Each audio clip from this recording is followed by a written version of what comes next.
오늘 주일 예배에는 나는 좌파인가 나는 우파인가 둘 다 별 볼 일 없다, 위파가 되라, 하늘나라 파가 되라 하는 제목으로 잠깐 시간 은혜를 나누고자 합니다. 방금 우리가 읽은 본문 말씀은 예수님께서 십자가를 지시기 전 약 일주일 전쯤 일어난 사건인데, 바리새인들과 제사장들이 예수님을 무섭게 몰아붙였지요. 네가 무슨 권한으로 성전 정화 작업을 하느냐, 네가 도대체 무슨 권한으로 회당에서 말씀을 가르치느냐, 그러면서 거칠게 항의했다는 것입니다. 또 느닷없이 당대 이슈였던 세금 문제를 들고 나와서 공격하기도 했었지요. 또 사두개인들이 떼를 지어 몰려와서는 형이 죽은 다음 형수와 시동생이 결혼을 했는데 죽은 사람이 부활하게 되면 형수는 누구의 아내가 됩니까? 그러면서 예수님을 난처하게 만들려 하기도 했다는 것입니다. 그러니까 예수님께서 십자가를 지시기 전 일주일 전쯤에 전방위적인 공격을 당하셨다는 것이죠. 그러면 왜 이런 일이 벌어졌느냐? 한마디로 예수님은 생명이시기 때문입니다. 그러니까 죽은 것은 공격하지 않는다는 것이죠. 죽은 것은 건드리지 않는다는 것입니다. 여러분, 이것은 공식입니다. 이것은 원칙입니다. 그래서 어떤 조직의 어떤 단체의 실권자가 누구냐, 오야붕이 누구냐, 공격을 제일 많이 받는 사람이라는 것이죠. 예를 들어서 어떤 단체에 간, 조직에 간 회장을 보고는 별을 안 해요. 태클을 걸지 않아요. 가만히 내버려 둡니다. 그러면 이 회장은 바지 회장일 가능성이 높다는 것입니다. 그냥 세워놓은 회장인 것이죠. 그런데 총무를 보고 뭐가 어떠니 저떠니 와 이렇게 안 해주노 저렇게 안 해주노 그러면서 막 공격을 하더라는 것이죠. 그러면 이 단체의 실권자는 회장이 아니고 총무일 가능성이 높다는 것이죠. 즉 이 단체의 생명이 총무에게 있다는 것입니다. 그러니까 공격이 심하다라는 것은 어떤 의미냐? 한마디로 그가 살아있다, 그가 생명이다, 이런 의미인 것이죠. 그래서 당대의 모든 권력들이 전방위적으로 예수님을 공격했다는 것은 어떤 의미냐? 앞서 말씀드렸다시피 예수님이 생명이라는 뜻입니다. 다시 거듭 강조합니다. 죽어있는 것은 건드리지 않습니다. 공격하지 않는다니까요. 반면 살아있으면, 생명이 있으면 공격합니다. 세상 원리가 그렇습니다. 종교개혁자 마르틴 루터의 성경책에 보면 이런 사파가 그려져 있거든요. 교회 지붕 위에 마귀들이 득실득실거리고 있는데 모두 전의를 상실한 채 마귀들이 꾸벅꾸벅 졸고 있더랍니다. 그래서 순례자가 저 교회는 은혜가 넘치는가 보다 이렇게 생각을 하고 교회 문을 열어봤는데 성도들도 다 졸고 있더라는 것이죠. 이어 순례자가 한참 길을 걸어가고 있는데 또 어떤 교회가 눈에 들어오는 거예요. 그리고 이번에 교회 지붕에 마귀들이 까마귀 떼처럼 득실득실거리고 있더랍니다. 그런데 앞에서 봤던 그 교회와는 달리 마귀들이 창과 칼을 들고 온갖 무기를 들고 교회 지붕을 막 뚫으려 하고 또 다들 눈이 튀어나와서는 몹시 충혈된 눈으로 씩씩거리면서 어쩔 줄 못하더라는 것이죠. 전쟁터가 따로 없더라는 것입니다. 그래서 이 순례자가 큰일 났다 싶어서 이번에도 교회 문을 열어봤는데 성도들이 뜨겁게 기도하고 성도들이 뜨겁게 찬양하고 성도들이 뜨겁게 예배드리고 있더라는 것이죠. 그야말로 생명이 있더라는 것입니다. 그야말로 살아있더라는 것이죠. 그러니까 무슨 얘기예요? 살아있으면 공격한다는 것입니다. 죽은 것은 거들떠 보지도 않는다는 것이죠. 이런 맥락에서 제대로 신앙생활을 하면 마음이 편해지는 것이 아니라 갈등이 생긴다는 것입니다. 제대로 신앙생활을 하면 그때부터 내적 충돌이 발생한다는 것이죠. 그러니까 무슨 얘기냐? 예수를 믿기 전에는 거짓말도 잘하고 남도 잘 속이고 또 꼴보기 싫은 놈이 커피 타달라 그러면 커피에다가 침 뱉어서 갖다 주고 그랬는데 그래도 아무렇지도 않았는데 이상하게도 예수를 믿고 난 다음에는 이게 잘 안 된다는 것입니다. 즉 그래서는 안 되는데 그러면서 마음에 갈등이 생긴다는 것이죠. 내적 충돌이 발생한다는 것입니다. 주일 성수도 마찬가지입니다. 예수 믿기 전에는 주일날 자기 마음대로 하면서 돌아다녔는데 그래도 아무렇지도 않았는데 예수 믿고 난 다음에는 교회 가지 않으면 이상하게도 마음에 부담감이 생긴다는 것이죠. 편하지 않습니다. 즉 내 마음대로 하고 싶다, 교회 가야 한다, 이 둘 사이에 갈등, 곧 내적 충돌이 발생한다는 것입니다. 그러면 왜 이런 충돌 현상이 나타나느냐, 내적 충돌 현상이 나타나느냐? 내 속에 어둠이 가득했었는데 빛이 들어왔기 때문입니다. 영혼이 죽었었는데 살아났기 때문입니다. 그러니까 결론, 살아있으면 공격한다. 살아있으면 충돌이 발생한다는 것이죠. 따라서 신앙생활이란 무엇이냐? 한마디로 영적 전투다, 이렇게 볼 수 있다는 것입니다. 그러면 영적 전투에서 승리하려면 어떻게 해야 하는가? 말씀을 묵상하는 것, 이게 승리의 지름길이라는 것이죠. 여러분, 우리는 평생을 살아가면서 명상 아니면 묵상을 하면서 살게 돼 있거든요. 그러면 명상이란 무엇이고 묵상이란 무엇인가? 한마디로 명상은 집중하는 것인데 자기에게 집중하고 세상에 집중하는 것, 이게 명상입니다. 반면 묵상이란 집중한다는 의미에서는 명상하고 같은 것인데 말씀에 집중하는 것, 이게 묵상입니다. 그러면 나에게 집중한다, 곧 명상을 하면 어떤 일이 벌어지느냐? 여러분, 내가 나를 바라보면 어떻습니까? 만족하시나요? 만족스럽지가 않지요. 특별히 잘 나가는 사람과 비교해 볼 때에, 예쁜 사람과 비교해 볼 때에 어떻습니까? 못나 보이죠. 어딘가 한참 부족해 보이지요. 무능력해 보이지요. 그래서 명상을 하면 할수록 모르게 자꾸 마음이 답답해진다는 것입니다. 또 나를 바라보면 바라볼수록, 명상을 하면 할수록 그때 내가 왜 그런 짓을 했을까? 그때 내가 왜 그런 말을 했을까? 그런 선택을 했을까? 그런 멍청한 짓을 했을까? 그러면서 나 자신이 막 싫어지기 시작한다는 것이죠. 그리고 세상에 집중하는 것, 이것도 명상의 한 종류인데, 여러분 세상을 바라보면 어떻습니까? 뉴스 한번 들어보세요. 세상을 바라보면 어떻습니까? 신이 나고 즐겁습니까? 세상에 소망이 있어 보입니까? 아니죠. 이 역시 나를 바라볼 때와 마찬가지로 마음이 답답해진다는 것입니다. 또 우리가 평소에는 신랑을 두고 명상을 잘 안 하지요. 하지만 부부싸움을 크게 하면 하루 종일 신랑에 대해서 생각을 합니다. 신랑에 대해서 곧 명상을 한다는 것이죠. 그러면 그때 주로 어떤 장면이 떠오르느냐? 신혼 시절 아이가 아파서 울고 있는데 옆에서 코 골고 잔 것 하며, 분유 타오라고 했더니 찬물에 타온 것 하며, 밖에 나가서 담배 피우라 했더니 베란다 문 활짝 열어놓고 피운 것 하며, 이런 쓰레기 같은 것들이 막 떠오른다는 것입니다. 이에 마침내 어떤 생각에 사로잡히지요? 아이고, 내가 바보지. 내가 내 눈을 찔렀지. 어쩌다 저런 무심한 한심한 인간을 만나서 이런 생고생을 하는가. 이어 그만 마음이 답답해진다는 것입니다. 그래서 명상을 하면 할수록 더 답답해지고 심지어 자살 충동까지 느낀다는 것이죠. 그러니까 여러분이 마귀에게 당하고 싶다, 마귀에게 지고 싶다면 자꾸 명상을 하시면 된다는 것입니다. 그러면 영적 전투에서 승리하려면, 마귀를 이기려면 어떻게 해야 하는가? 이제 좀 그만 명상하시고 묵상하라는 것이죠. 즉 말씀에 집중하는 시간을 자주 가지시라는 것입니다. 그러니까 예를 들어서 그 피로 속죄함 받았느니라. 누구든지 그리스도 예수 안에 있으면 새로운 피조물이라. 이전 것은 지나갔으니 보라 새 것이 되었도다. 이런 말씀을 자꾸 묵상하면, 되새김질하면 더 이상 정죄감에 사로잡히지 않는다는 것입니다. 즉 과거에 내가 깡패였던, 조폭이었던, 장녀였던, 거지였던, 알코올 중독자였던, 쓰레기 인간이었던 그 어떤 인간이었든지 간에 이런 데 구애받지 않고 묶이지 않고 예수로 말미암아 자유를 누리게 된다는 것이죠. 그러니까 여러분 자꾸 말씀을 묵상하면 참 신비한 것이 답답했던 마음이 뻥 뚫린다는 것입니다. 즉 정죄감, 죄책감 이런 것이 나를 꽉 누르고 있었는데 말씀이 이것을 뚫어버린다는 것이죠. 또 너희는 마음에 근심하지 말라. 하나님을 믿으니 또 나를 믿으라. 내 아버지 집에 가할 것이 많도다. 무슨 말씀입니까? 내 영혼이 육체를 떠났을 때, 사후세계로 갔을 때에 머물 곳이 있다는 약속의 말씀인 것이죠. 그리고 몸은 죽여도 영혼은 능히 죽이지 못하는 자들을 두려워하지 말고 오직 몸과 영혼을 능히 죽게 멸하실 수 있는 이를 두려워하라. 즉 오직 하나님만 두려워하라. 이런 말씀을 자꾸 묵상하게 되면 죽음의 공포 때문에 답답했던 마음이 뻥 뚫린다는 것입니다.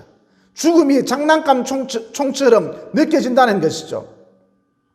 또 너희 중에 아버지 된 자로서 누가 아들이 생선을 달라 하는데 생선 대신에 뱀을 주며 알을 달라 하는데 전갈을 주겠느냐? 너희가 악할지라도 좋은 것으로 자식에게 줄 줄 알거든. 하물며 너희 하늘 아버지께서 구하는 자들에게 성령을 주시지 않겠느냐? 또 볼지어다 내가 세상 끝날까지 너희와 항상 함께 있으리라. 그리고 유명한 성경 구절이죠. 하나님을 사랑하는 자 곧 그 뜻대로 부르심을 입은 자들에게는 모든 것이 합력하여 선을 이루느니라. 이런 말씀을 자꾸 묵상을 하면 내일 무슨 일이 일어날지 알 수 없기 때문에 늘 마음이 무의식적으로 불안했는데, 답답했는데 비로소 내 마음이 숨쉬기 시작한다는 것이죠. 쉼을 얻는다는 것입니다. 그러니까 말씀이 뭐예요? 힘이고 빛이고 생명이라는 것입니다. 즉 말씀이란 무엇이냐? 나를 일으켜주는 능력이라는 것이죠. 바꾸어 말해서 말씀이 죄를 묶어버립니다. 말씀이 어둠을 묶어버립니다.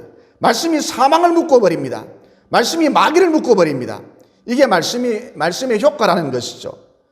그러므로 남은 여생 나와 세상에 집중해 보는 것, 곧 명상을 멈추시고 더 이상 명상 좀 그만하시고 그 시간에 말씀을 묵상하심으로 이기는 삶, 곧 죄를 이기고 어둠을 이기고 사망을 이기고 마귀를 이기는 승리의 삶을 사시기를 예수님 이름으로 진심으로 축원을 드립니다. 그 다음 20절에 보면 당시 세력들이 예수님을 넘어뜨리기 위해서 첩자를 보냈는데 이 사람들이 누구냐? 바리새인들하고 헤롯 땅이었거든요. 그러면 바리새인들이 누구냐? 반로마 세력들입니다. 반면 헤롯 땅은 친로마 세력들입니다. 그러니까 이 둘은 애초부터 연합이 연대가 불가능한 그런 집단이었다는 것이죠. 그런데 둘이 똘똘 뭉쳤습니다. 악의 연대인 셈인 것이죠. 따라서 이 대목에서 우리가 건져야 할 메시지가 무엇이냐? 선한 일보다는 악한 일을 도모하는 데 있어서 인간들이 훨씬 더 잘 뭉친다는 것이죠. 본문에도 보세요. 반로마 세력과 친로마 세력이 서로 연대하지 않았습니까? 본질적으로 다른데도 불구하고 서로 힘을 합쳤지 않습니까? 이와 같이 악한 일을 도모하는 데 있어서 인간들이 훨씬 더 잘 뭉친다는 것이죠. 그 다음 악한 세력들이 서로 연대하여 덤빈다 할지라도 공격한다 할지라도 역사의 중간자는 하나님이시기 때문에 결국 그들의 뜻은 무너지고 하나님의 뜻만이 선다는 것이죠.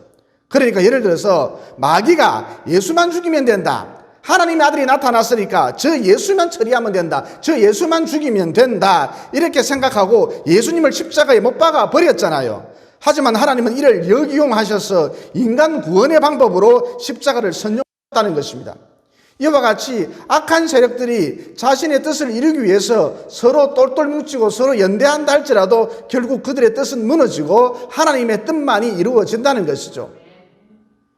그 다음 악의 세력들이 연대하여 예수님께 와서 어떻게 했습니까? 21절에 보니까 막 칭찬을 늘어놓았다 그랬습니다. 그러면 이들이 악의 연대 세력들이 이렇게 한 이유가 무엇이죠? 여러분 칭찬하는 소리를 들으면 어떻습니까? 칭찬하는 소리를 들으면 어떻습니까?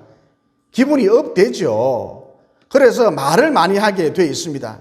이어 말이 많으면 어떻게 되죠? 말에 실수가 있기 마련입니다. 그러니까 이놈들이 악의 연대 세력들이 예수님을 함정에 빠뜨리려고 예수님의 기분을 붕 뜨게 한 다음 예수님의 기분을 업시킨 다음 말을 많이 하도록 해서 말실수를 유도했던 것이죠. 그러면 이 대목에서 우리가 건져야 할 메시지가 무엇인가? 남이 나를 칭찬해 줄 때 저 칭찬은 내 것이 아니야 그러면서 지체 없이 흘려 보내라는 것입니다. 여러분 상대방이 나를 세워놓고 나를 앉혀놓고 마음으로 칭찬을 해주는 경우 거의 드뭅니다. 채 1%도 안 됩니다. 그냥 듣기 좋으라고 하는 말들이에요. 분위기 좋게 만들려고 하는 말들인 것이죠. 그러니까 정말 나를 칭찬해주는 사람들은 나 들으라고 나 있는 자리에서 나를 해주는 것이 아니라 내가 없는 곳에서 나를 칭찬을 해주고 내가 없는 곳에서 나를 응원해주고 중보기도 해주고 내가 없는 곳에서 나를 격려해 준다는 것입니다. 즉 정말 나를 아껴주는 사람들은 나를 막 세워놓고 앉혀놓고 주절주절 떠들면서 나를 칭찬을 해주는 것이 아니라 조용히 마음으로 칭찬해 준다는 것이죠. 나 없는 곳에서. 그러므로 나 있는 곳에서 내가 있는 곳에서 누가 나를 칭찬을 해주면 저 칭찬은 내 것이 아니야 그러면서 지체 없이 흘려보내라는 것입니다. 여러분 칭찬하는 소리에 너무 예민하게 반응을 하면 결국은 망합니다. 사울왕이 그랬죠. 그래 늘 백성들이 나를 두고 어떻게 말하나 칭찬하나 비난하나 그러다가 하나님께 버림받고 허망하게 죽었지 않습니까? 그러므로 칭찬하는 소리에 너무 예민하게 반응하지 말라. 즉 전 말씀드린 대로 누가 나를 칭찬을 해주면 저 칭찬은 내 것이 아니야 그러면서 지체 없이 흘려보내라는 것이죠. 그래서 결론 명상도 나를 살려주지 못할 뿐만 아니라 칭찬도 나를 살려주지 못한다. 나를 살려주는 것은 오직 말씀밖에 없다는 것입니다. 여러분, 말씀만이 생명입니다. 말씀을 가까이 하면 이상하게 살아난다니까요. 즉 칭찬이란 좋은 것이기는 합니다만 거기에도 생명이 없다는 것이죠. 다시 본론으로 돌아와서 바리새인들하고 헤롯 왕이 짝짝꿍이 되어서 악의 연대 세력들이 짝짝꿍이 되어서 예수님으로 하여금 말실수를 하도록 유도를 했는데 이때 예수님이 말실수를 하면 어떻게 되는 것이죠? 그러니까 세금 내라 그러면 반로마 세력들인 바리새인들이 들고 일어나서 예수는 매국노다 저놈 죽여라 그럴 것이고, 세금 내지 마라 그러면 친로마 세력들인 헤롯 당들이 들고 일어나서 예수는 로마에 반대하는 자다 당장 체포해야 한다 그럴 것입니다. 즉 당시 예수님은 이렇게 말해도 함정에 빠지고 저렇게 말해도 함정에 빠질 수밖에 없는 그런 위기 가운데 놓여 있었던 것이죠. 하지만 우리 예수님은 이런 함정에 빠질 뿐이 아닙니다. 그래서 23절에 보면 예수님께서 말씀하시기를 가이사의 것은 가이사에게 하나님의 것은 하나님께 바치라. 그런데 여러분, 이 대목에서 예수님께서 참 처신을 잘하셨다, 말씀을 잘하셨다, 우리가 이렇게 단순하게 받아들여서는 안 된다는 것이죠. 단순하게 해석을 해서는 안 된다는 것입니다. 그러니까 하나님과 가이사는 같은 레벨이 아니잖아요.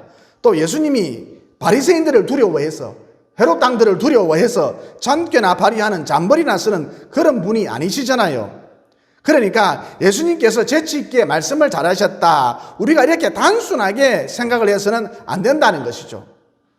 그러면 이 대목에서 우리가 건져야 할 메시지가 무엇인가? 여러분, 세상 논리라고 하는 것은 항상 A 또는 B거든요. 그러니까 너 A 편이냐 너 B 편이냐 늘 이걸 따져 묻고 대립하고 싸운다는 것이죠. 그래서 이 지구가 생긴 이래 지금까지 이 짓을 계속 반복하고 있다는 것입니다. 우리는 이게 당연한 듯 어느 한쪽 편을 선택하려 한다는 것이죠. 그리고 어느 한쪽 편을 선택하는 것이 다소나마 편하다는 것입니다. 왜냐? 비록 한쪽 진영과는 철천지 원수가 되겠지만 한쪽 진영으로부터는 지지와 박수를 계속 받을 수 있기 때문입니다. 따라서 이 세상은 항상 입으로는 평화를 얘기하지만 끊임없이 다툴 수밖에 없다는 것이죠. 그렇잖아요. 너 A냐 너 B냐만을 항상 따지니까, 이것만을 물어대니까 계속해서 분쟁이 발생할 수밖에 없다는 것입니다. 그러니까 가이사의 것은 가이사에게 하나님의 것은 하나님께 바치라는 예수님의 말씀은 나를 이 세상 논리에, 진영 논리에, 즉 이런 프레임에 가두지 말라, 이런 의미인 것이죠. 즉 A냐 B냐를 강요하지 말라는 것입니다. 간단하게 말해 흙탕물 싸움에 나를 끌어들이지 말라는 것이죠. 그러면 우리도 이 세상을 살아갈 때에 예수님처럼 살아가야 하겠지요. 즉 납세 논쟁 같은 낮은 차원의 이슈를 가지고, 세상 이슈를 가지고 흙탕 싸움에 끼어들어서 시간 낭비하지 말라는 것입니다. 그러면 높은 차원의 이슈가 무엇일까요? 너희는 먼저 그의 나라와 그의 의를 구하라. 이게 높은 차원의 이슈입니다. 우리가 목숨을 걸어야 할 것은 바로 이것이지요. 다시 말해 너희 성도들아, A냐 B냐 이 프레임에 갇혀있지 말고, 세상은 다 이 프레임에 갇혀 있어요. 너희 성도들아 A냐 B냐 이 프레임에 갇혀있지 말고, 너희 성도들은 이 프레임을 뛰어넘어, 즉 세상을 뛰어넘어 영원과 연결된 삶을 살라는 것입니다. 영원한 저 하늘나라와 연결된 삶을 살라는 것이죠. 그래서 구질구질한 사회 이슈는, 낮은 차원의 이슈는 바리새인들에게, 헤롯 당원들에게, 세상 사람들에게 맡기고, 너희 성도들은 더 높은 차원, 더 높은 이슈를 추구하라, 곧 하나님을 추구하라는 것이죠. 어떤 청년이 저에게 말하길 다니엘은 변절자래요. 그래서 제가 그 이유가 무엇이냐, 왕조가 3번이나 바뀌었고 왕이 5번이나 바뀌었는데도 계속해서 총리 생활을 했잖아요.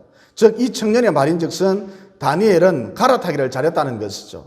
그러니까 우리식으로 표현하면 매번 정권이 바뀌었는데도 불구하고 계속해서 총리 생활을 했다는 것입니다. 그래서 다니엘은 변절자다, 다니엘은 갈아타기의 천재다. 여러분, 이 청년의 말이 맞나요? 여러분, 이 세상이라고 하는 것은 앞서도 말씀드렸습니다만 A, B가 따로 있잖아요. 여야가 따로 있잖아요. 게다가 다니엘은 정치인입니다. 따라서 그는 둘 중 하나를 선택해야만 한다는 것이죠. 그러면 이때 다니엘은 어느 쪽을 선택해야 할까요? 조금이라도 힘이 센 쪽을 선택해야겠지요.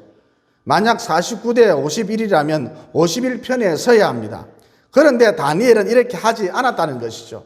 더욱이 다니엘은 원로급 정치인인데다가 국무총리였기 때문에 얼마든지 자기 세력을 모을 수도 있었지만 그렇게 하지도 않았다는 것입니다. 이렇게 되면 어떤 현상이 나타나느냐. 다니엘은 이 편도 저 편도 아니니까 A 진영도 그렇고 B 진영도 그렇고 둘 다 불안해진다는 것입니다. 그래서 당시 모든 정치 세력들이 똘똘 뭉쳐서 A, B가 힘을 합쳐서 다니엘을 죽이려 했던 것이죠. 이에 다니엘은 사자굴 속으로 던져짐을 당했고 또 풀문불 속으로 던져짐을 당했고 하여튼 별의별 일을 다 겪지 않았습니까? 한마디로 다니엘은 바보처럼 살았다는 것이죠. 그런데 여러분, 우리도 이와 같이 살아야 한다는 것입니다. 그러니까 내 인생의 주관자는 하나님이시다. 역사의 주관자도 하나님이시다. 여당이, 야당이, A가, B가 혹은 왕이 나를 어떻게 할 수 있는 것이 아니라 생사 여탈권은 하나님이 갖고 계신다. 그러면서 오직 하나님만 섬기는 줏대 있는 바보, 오직 하나님만 섬기는 의식 있는 바보가 되라는 것입니다. 이어 다니엘이 바보처럼 살았는데, 즉 아무 편에도 서지 않았는데 A도 아니고 B도 아니었는데 여당도 아니고 야당도 아니고 좌파도 아니고 우파도 아니고 오직 하나님만 바라보는 위파로 살았는데 어떤 결과가 초래됐습니까? 바벨론 왕조가 무너지고 메대 왕조가 들어섰을 때 정치적 숙청을 당하지 않았다는 것이죠. 왜냐? 다니엘은 바벨론 왕조 편에 서 있지 않았기 때문입니다. 다니엘은 언제나 위파였기 때문입니다. 그래서 메대 왕조가, 메대 정권이 다니엘을 멀리할 이유가 전혀 없었던 것이죠. 계속 총리직을 유지하도록 만들어 주었답니다. 이어 메대 왕조가 무너지고 페르시아 왕조가 탄생했는데 이때도 다니엘은 살아남았습니다. 왜냐? 다니엘은 메대 왕조 편에 서 있지 않았기 때문입니다. 그는 언제나 위파였다니까요. 하나님만 바라보았다니까요. 이어 페르시아 왕이 다니엘을 가만히 보니까 인물도 훤칠한 데다가 능력도 탁월하거든요. 행정력도 있어 보이거든요. 그래서 다니엘로 하여금 계속 총리직을 수행할 수 있도록 그를 재신임해 주었다는 것입니다. 그러니까 다니엘은 바벨론이 무너지고 메대 왕조가 들어섰던, 또 메대 왕조가 무너지고 페르시아 왕조가 들어섰던, 그 어느 왕조가 들어섰던 이것과 상관없이 언제나 건재했다는 것이죠. 그러면 그 이유가 무엇인가?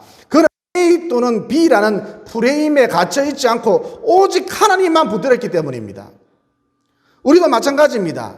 하나님만 붙들면 된다는 것이죠. 제발 줄타령하지 마십시오. 그 줄 끊어질 때 나도 끊어집니다. 줄이 우리를 살려주지 못해요. 지금 미국이 대선이 끝났음에도 불구하고 한창 시끄러운데 그 이유가 무엇이냐? 미국은 다민족 국가라서 각 민족들이 자기들 이익에 따라, 이권에 따라 공화당 편에 서기도 하고 민주당 편에 서기도 하거든요. 그래서 조용할 날이 없고 맨날 시끄러운 거예요. 그런데 유일무이하게 아무 편에도 서지 않는 민족이 있습니다. 어떤 민족일까요? 유대인들입니다. 그러면 그들이 왜 아무 편에도 서지 않는가? 한마디로 구약성경 다니엘서의 영향을 받아서 그런 것입니다. 즉 어느 한쪽 편에 서게 되면 그것이 무너질 때 자신들도 같이 동반해서 무너진다는 것을 일찍이 잘 알고 있었기 때문이라는 것이죠. 그래서 그들은 좌파 우파의 이념이 아닌 항상 높은 가치를 이야기한다는 것입니다. 즉 높은 이슈를 들고 나온다는 것이죠. 예를 들어서 가난한 자를 도우라, 억울한 사람이 없도록 해라, 난치병 퇴치 앞장을 서라, 에이즈 없는 세상을 만들어라, 폭력 없는 세상을 만들어라, 여성을 억압하지 말라. 그래서 유대인들은 미국 사회에 그 어떤 정권이 들어서든지, 민주당이 들어서든지 공화당이 들어서든지 그 어떤 정권이 들어서든지 토사구팽 당하지 않고 불이익 당하지 않고 늘 승승장구하고 있다는 것이죠. 더 나아가 배후에서 미국 사회를 쥐락펴락하는 민족이 누구냐? 유대인들이라는 것입니다. 그러니까 유대인들을 알아야 미국을 알 수가 있고 유대인들이 가는 길이 곧 미국이 가는 길이라는 것이죠. 그러므로 좌파 우파라는 프레임, A 또는 B라는 프레임에 갇혀 있지 말고, 즉 세상 가치, 세상 이슈를 뛰어넘으셔서 높은 가치, 높은 이슈를 추구하는 삶, 곧 하나님을 추구하는 삶, 먼저 그의 나라와 그의 의를 구하는 삶, 이런 차원 높은 삶을 사시다가 우리 하나님과 영원히 함께 하시기를 예수님 이름으로 진심으로 축원을 드립니다. 덧붙여 A 또는 B라는 프레임에 갇혀 있으면 항상 A 아니면 B를 선택할 수밖에 없잖아요. 이게 세상 방식이에요. 그런데 이 프레임에서 벗어나면, 즉 신앙의 길을 걸으면 제3의 길이 보이기 시작한다는 것이죠. 구약 성경에 보면 이스라엘 백성들이 출애굽했지 않습니까? 그러면 A 또는 B라는 프레임을 대입해 볼 때 어떤 길이 있습니까? 애국 군대에 항복하여서 다시 종살이를 하거나 싸움을 해서 전멸당하거나 둘 중 하나일 것입니다. 그래서 여전히 세상 방식에 익숙했던 이스라엘 백성들이 어떻게 했습니까? 모세와 하나님을 향하여서 원망했다 그랬습니다. 그러나 내 눈에만 안 보일 뿐이지 하나님 안에서 제3의 길이 있다는 것이죠. 생각지도 못한 길이 있다는 것입니다. 그래서 세상 방식, 세상 프레임, 세상 틀, 세상 지혜 안에 갇혀 있지 않았던 모세가, 곧 신앙인이었던 모세가 이스라엘 백성들 앞에서 무엇이라고 말했습니까? 너희는 두려워하지 말고 가만히 있어서 여호와께서 오늘 너희를 위하여 행하시는 구원을 보라. 너희가 오늘 본 애굽 사람을 영원히 보지 아니하리라. 그래서 결론적으로 하나님께서 어떻게 하셨습니까? 홍해 바다 가운데로 신장로를 내셨죠. 이어 그들이 이스라엘 백성들이 모두 건너간 다음 애국 군대가 홍해 바다로 겁도 없이 진입을 했고, 그 순간 바닷물이 합쳐져서 그들이 애국 군대가 홍해 바다에 모두 수장되고 말았지요. 이같이 A 또는 B라는 프레임, 곧 세상 방식에서, 세상 지혜에서 벗어나서 신앙의 길을 걸으면 제3의 길을 어느 누구든지 경험하게 된다는 것이죠. 그리고 다니엘이 풀무불 속으로 던져질 때에 전혀 두려워하지 않았거든요. 오히려 담대하게 하나님을 찬양하지 않았습니까? 여러분, 이게 가능했던 이유가 무엇일까요? 다니엘은 제3의 길이 있다는 것을 확신했기 때문입니다. 그러면 다니엘이 확신한 제3의 길이란 어떤 길이냐? 나는 부활이요 생명이니 나를 믿는 자는 죽어도 살겠고, 그는 부활이라는 제3의 길이 있다는 것을 확신했기 때문에 죽음 앞에서도 전혀 위축되지 않았다는 것입니다. 그러므로 우리 성도들에게는 세상 사람들과는 달리 A 또는 B라는 두 갈래의 길만 있는 게 아니라 제3의 길, 곧 홍해가 갈라지는 신비의 길, 부활의 길이 있다는 이 진리를 단단히 붙드시고 남은 여생 믿음의 선조들처럼 신앙생활 잘 하셔서 세상 사람들이 알지 못하는 제3의 길을 걸으시다가 우리 하나님과 영원히 함께 하시기를 예수님 이름으로 진심으로 축원을 드립니다. 기도드리겠습니다. 사랑의 하나님, 오늘 말씀을 통해 마귀는 죽은 것은 건들지 않는다. 죽은 것은 그들도 보지도 않는다. 하지만 생명이 있으면 필사적으로 공격한다는 진리를 깨닫게 되었습니다. 그러므로 신앙생활 도중에 마귀의 공격이 있다 하여서 두려워하지 말고 그때마다 마귀의 공격이 있을 때마다 자꾸 말씀을 묵상함으로 결국 마귀의 공격을 무력화시키고 승리할 수 있도록 도와주시옵소서. 또 세상은 A 또는 B라는 프레임으로만 움직인다. 그래서 세상 이슈, 낮은 차원의 이슈를 갖고 언제나 대립하고 싸운다는 진리도 깨닫게 되었습니다. 그러므로 우리는 이 프레임에 갇혀 있지 말고, 즉 세상 이슈, 낮은 차원의 이슈는 세상 사람들에게 맡겨버리고 우리는 먼저 그의 나라와 의를 구하는 높은 차원의 이슈를 항상 가슴에 품고 여기에 목숨을 걸 수 있도록 도와주시옵소서.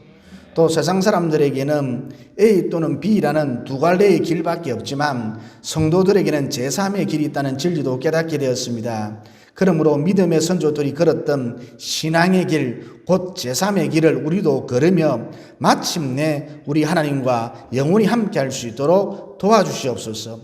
나는 부활이요 생명이니 나를 믿는 자는 죽어도 다시 산다고 이미 우리에게 제3의 길을 제시해 주신 예수님 이름으로 기도드리옵나이다. 아멘.